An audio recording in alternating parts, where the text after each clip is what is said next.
I will never vote again. I want to be able to maintain my neutrality in any story I'm covering, and I don't want to have an allegiance to any political party. I only want to have an allegiance to the truth. The way I operate is not normal whatsoever. I haven't worn this since that guy was trying to kill me.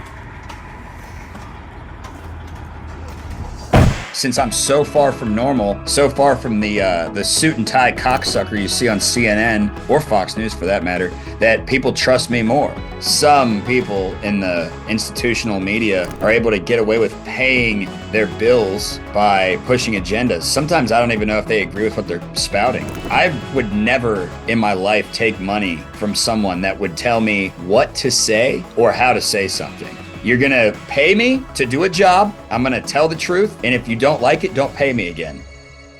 I've had some experiences dealing with cultures that have this legacy of crookedness and backwardness. So we used to do business with South Africans in the safari business. And what happened during the apartheid is a lot of sanctions were put on that country, which made it really difficult to survive and do business. And so what people did is they started trading on the black markets. They started smuggling things in, and they started creating all kinds of scams, any ways to survive because they had mouths to feed. So people became more crooked. And then when apartheid ends and the sanctions are lifted, you have already instituted a legacy of behavior that's not going to go away. So like when you have the situation with the pirates, with piracy, and it still continues. It's the same thing that what's happened in Mexico is that in Mexico, there's something called a chingon. And everybody, like the word to chingar or chinga is to fuck something, right? To screw them out of something. Well, in much of that culture, a chingon is a person to be admired. Él es un gran chingon. Well, that's a person that really knows how to screw people, right? And because the people, chingon gets something for nothing, he's kind of parlaying his moral flexibility into wealth, and they've created to where that's something to be admired. And so what's left is you have a society without trust. And you have no one trusts anyone down there. And it's gone on for generations. As you can see, similar to Puerto Rico, Mexico is pretty much a failed state. And so now you have this legacy in these cultures, and how you change that's a very, very difficult problem there. Yeah. I don't know if Puerto Rico is a completely failed state, but I guess I'm not an expert on Puerto Rico or Mexico, but from what I saw in Puerto Rico, they still do care about each other, but there may be a level of lack of trust in institutions, at the governmental level, especially. But there's a lot of people down there that really do care about Puerto Rico. So they have that, community. They still have their community, but the failed state is at the government level. They're right at the gates, at the doorstep. So what's going on? What was going on in Texas? What did you see down there that caught your eye? Okay, so in Texas, the flood came through. It was, it was of biblical proportions.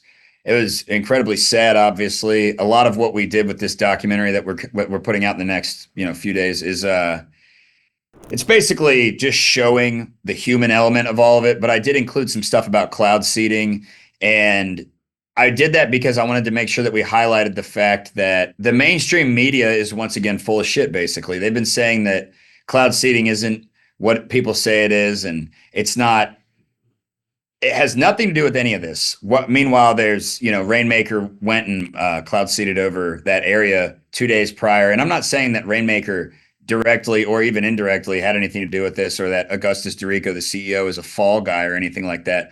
But I do just want to say that the mainstream media constantly is detracting from the idea of cloud seeding being something that is dangerous or can be misused. And they're just full of shit. And it's obvious if you even do a preliminary Google search. Cloud seeding has been going on since 1946 with the General Electric research laboratory scientists basically trying to figure out why ice was frosting over on aircraft in flight during war, and the government saw it as a military application to use against the Soviets in the Cold War. And then they started using cloud seeding as a weapon of war in Vietnam from 67 to 72.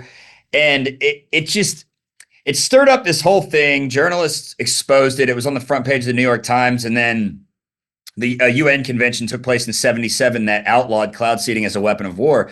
And why would they outlaw something that can't be misused or isn't dangerous? It just doesn't even make sense. And anybody that has critical thinking skills to pull the thread on that will recognize that cloud seeding is something that can be used by really anyone, whether it's private or public interest, to manipulate the weather.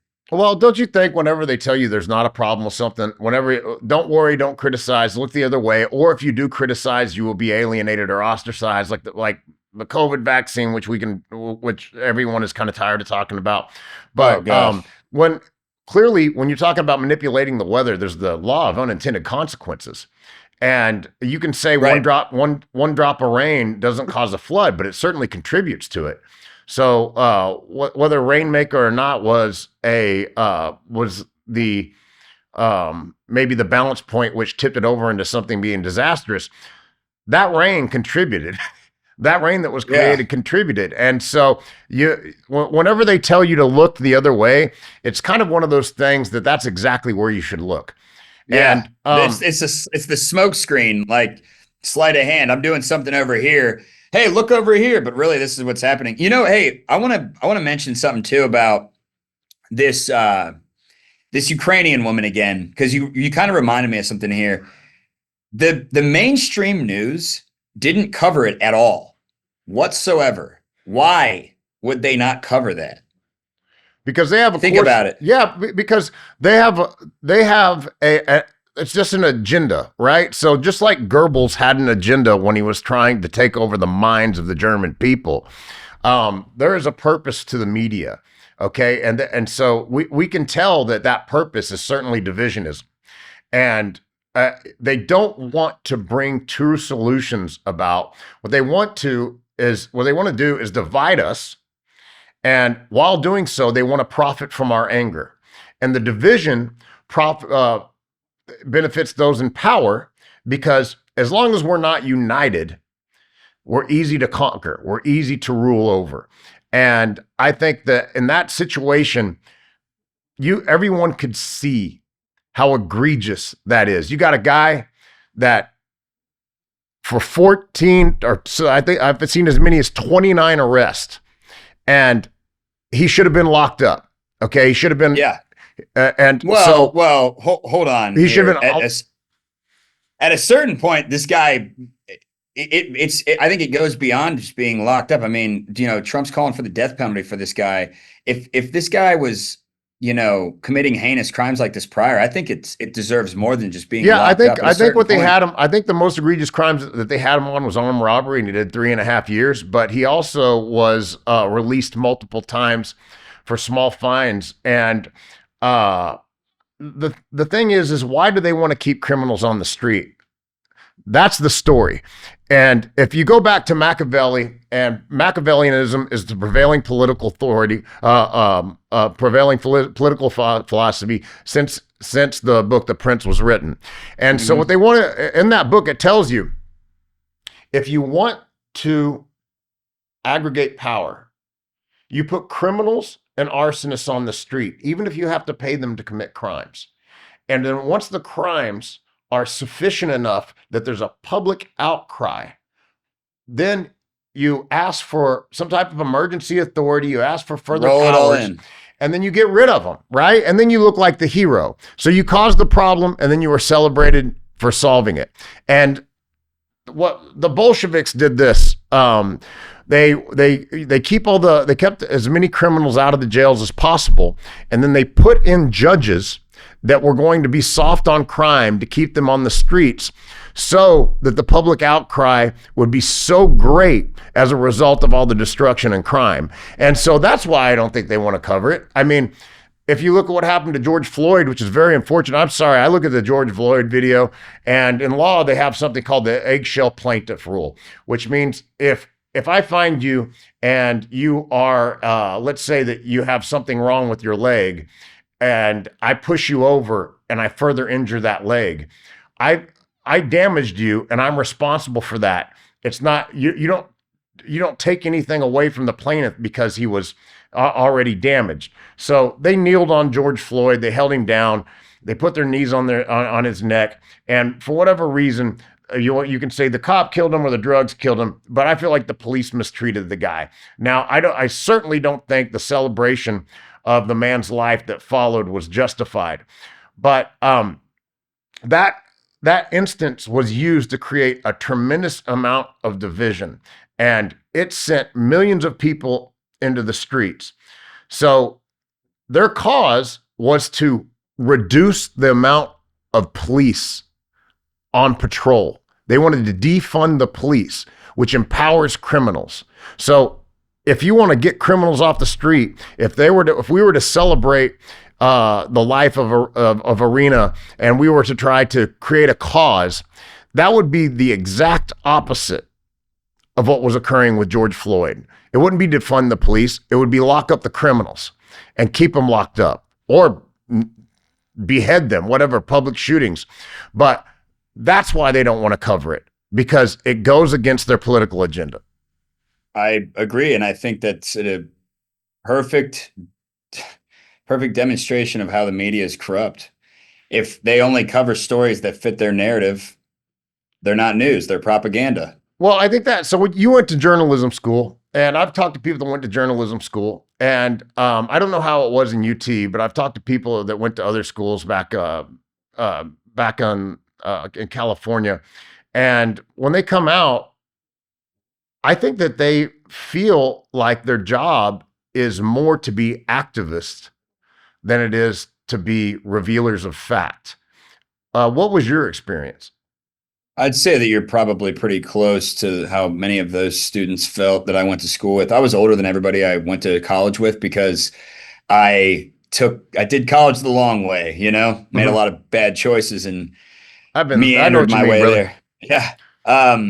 But I kind of saw through all the bullshit because I lived in real life. A lot of these kids went straight from high school into college, and they never had the chance to experience what life is like outside the collegiate educational ivory tower bubble. So they're easily persuaded to, stick up for causes that they believe in or what have you. Not everybody was like that, obviously. That'd be a blanket You're more statement. idealist. You're more of an idealist until you have to pay bills. Well, yeah. And also, I mean, unfortunately, they're able to get away with when I say they, I mean some, not all people in the institutional media are able to get away with paying their bills by pushing agendas. Sometimes I don't even know if they agree with what they're spouting, which is what grifting is essentially. But I mean, I would never in my life take money from someone that would tell me what to say or how to say something. You're gonna pay me to do a job. I'm going to tell the truth. And if you don't like it, don't pay me again. I have a conviction and principle. That's something that a lot of journalists are missing. I will also say things that are hard to say and will make me unpopular because I don't have an allegiance to a political party. I will never vote again. I will publicly say that I'll never vote again because I want to be able to maintain my neutrality in any story I'm covering. And I don't want to have an allegiance to any political party. I only want to have an allegiance to the truth. And I think that is how I'm able to retain my credibility, given that my journalistic integrity and practices are kind of wild and in the fringe element of society. They're on the fringes of society. Like the way I operate is not normal whatsoever. But I think that in a really bizarre way, since I'm so far from normal, so far from the suit and tie cocksucker you see on CNN or Fox News for that matter, that people trust me more. And I got nothing against people wearing a suit. I actually like the suit that you're wearing. I just think that, like, when I say suit, I mean it's I know what you mean, the talking head. Yeah, the talking heads. Well, when you talk about the trust that your followers find in you, what else is it about the way you're telling stories that you're getting pretty successful at this? And you're altering opinions. Why do you think that's happening? Okay, so that actually is perfect segue back into the floods that I got tangential and went off the rails because that's what I do.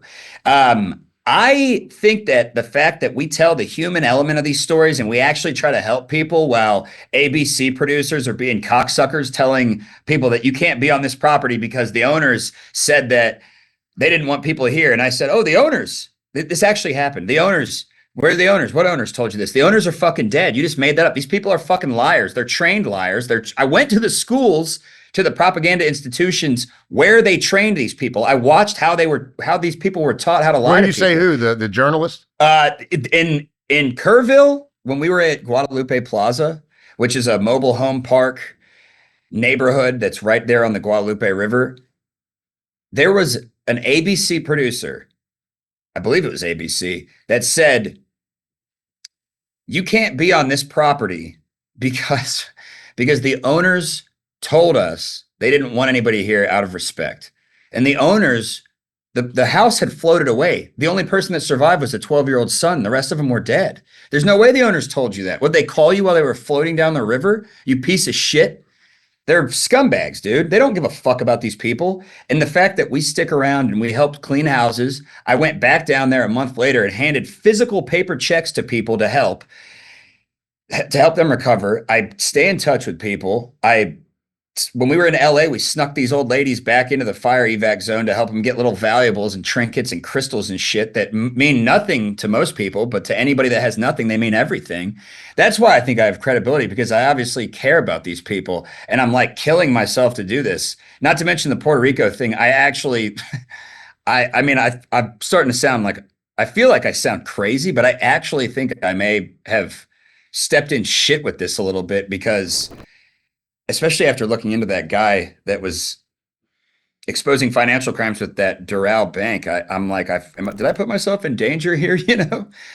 Probably, but I think that's why I have credibility, because I do things other people aren't willing to do. I care about people. I help people. I spend my own money on this. I take a lot of time out of my own personal life to put my best foot forward to help people, because I care about Americans. Honestly, that's what it boils down to. Is America doomed? Maybe. Am I going to keep fighting the good fight till the day I fucking die? Absolutely. I have no choice. I can't help myself, man. Yeah. So I was watching your documentary, America's Pompeii, on YouTube. And so as you were covering the story, you're bringing relief to the people that suffer from the fires. Yeah. And it seemed very sincere, by the way. So good on you for doing that. You guys found out that the thing they needed the most was socks, and you're bringing socks to them. And I think that probably also provides a bridge into the heart of the subjects, because you're conveying your concern for them, and you're probably getting a side of the story that you otherwise wouldn't get. Because when the media comes out, all you feel is exploitive. I gotta be a little bit careful here too, but there was a time when I had a show on television, and there would be on set, there'd be 40 cameras, right? Or 40 people. And they would be telling me things like before the shot. They would be trying to pump me up. These producers from this production company, they would be saying, "Oh, you're the man. You're gonna fucking kill this," and like saying all this really phony baloney stuff. And you just thought, this is the most fake, exploitive thing. When I was a kid, there was a neighbor of mine that was having some mental health problems. And so he sent his family outside, and he poured some gas on one of the rooms that he was in, and told everyone he's going to burn the house down. So the SWAT team comes out, the fire trucks come out, the media's out there. There's this standoff. And so when the news story that you see the reporter standing out front of this house, and he's telling the story after they arrest the guy, he says that he poured gasoline all over his kids and his family and himself, and had a armed standoff with the police, which was not at all what happened. but that's the Yeah. story they told. So when you see those people and they come in, you know that they're trying to exploit. You know that they're not there telling the truth. So I don't think even I think the media probably has such a low level of credibility now that they're probably not capable of getting people to trust them enough to get the stories out. I really, really don't. So what you're doing is on the complete other end of that spectrum. Yeah. When we were in Kerrville, actually, some people were upset. I got interviewed about this in a Texas Monthly article. Some people were upset that independent journalists, content creators, and social media influencers were in the area covering the events. And they were upset because they felt that who I refer to as the fifth estate, as we spoke about, they were upset because they said, oh, these TikTokers and people doing Instagram and social media are exploiting the situation and trying to make money off of it. What the fuck do you think the mainstream media does? They disaster profiteer all the time. They make money off of advertisers. What? Yeah. People are so out of touch with how the news industry works. And if they understood how all of it worked and they understood exactly what US aid meant, they would never watch it a fucking day in their life I think again. it's dying on the vine. I mean, Oh yeah, the the people only like people that watch that stuff anymore are in 70-year-old their dudes. 70s and 80s. Yeah, and they've got this captive audience with the retirees that have nothing else to do, and they sit there, and it just angers them. And so you got that group of society that they're kind of they've trained them to be anger addicts. So they just say one inflammatory story after the next. The guy sits there and cusses at Biden and whoever else that they are, defaming at the time, whether it's just or not. And but people now, I feel like, how old are you, brother?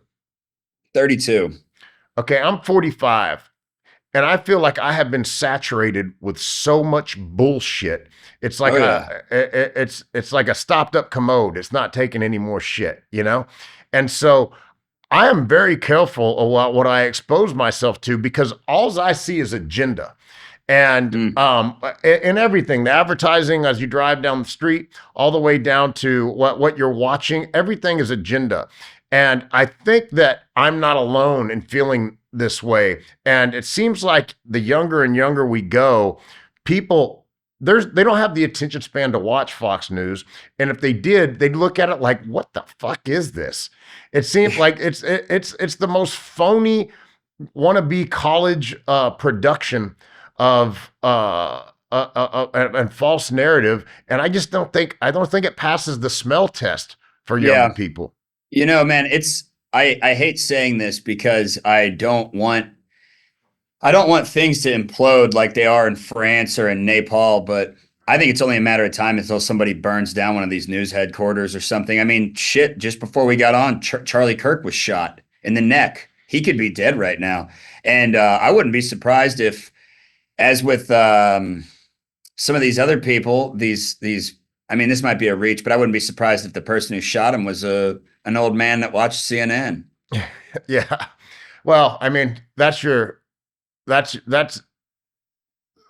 those are the people that, well, who's most receptive to it, and I mean, I don't know. I don't want to speculate too much. I try to stay out of that because my journalism is based on what I personally see, hear, feel, touch, smell, taste. I mean, I try to base all my Gonzo journalism off of the first person, off of the five senses, and off things I can personally verify. I'll go into the conspiracy theory tangent, but I try to stay within the realm of what I've personally experienced. Speaking of the Charlie Kirk situation, just like I was saying, it might be a matter of time until a news headquarters is blown up or caught on fire or something weird. Because I mean, we've been so comfortable in America for so long that I don't think people realize that that's totally possible. And we're getting to a breaking point. You're stopped up with shit. So are a lot of other people. We got a litany of things that are happening where people are just fed up, and like this Charlie Kirk thing is pretty clearly I'm assuming some sort of political assassination attempt. If he's dead, it was a political assassination. It's only a matter of time until there's a breaking point and there's a fucking civil war. That's why I try to do my best to bring people together with what I do, with Puerto Rico, with the fires. I mean, I don't even like the city of LA for the most part, but in that time when I was there, the city behaved in an angelic fashion, helping each other. There was still looting and whatnot, but I think that any conservative bashing LA and saying they voted for this, they deserve this, is just as bad as any liberal bashing Texas and saying they voted for this, they deserve this, because people were blaming Trump on the lack of warning sirens. You can't get callous to your fellow man, and you can't lose the compassion that makes you human. And I'm far from that. I don't wish. I guess I'm not a political party guy, but I'm socially liberal and fiscally conservative, and I don't wish ill on everybody. I count my friends' good fortune as a blessing, and I think we should look at our fellow man as an opportunity to, that when you help him, you're helping yourself.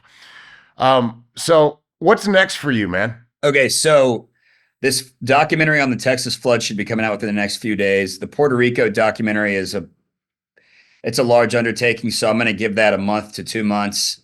And then we have an entire docu-series we shot in Europe, which is sort of old school Gonzo style, old school street Gonzo, like how we used to do it, which is just kind of out of control. We touch on immigration. We interviewed an actual Nazi in Germany.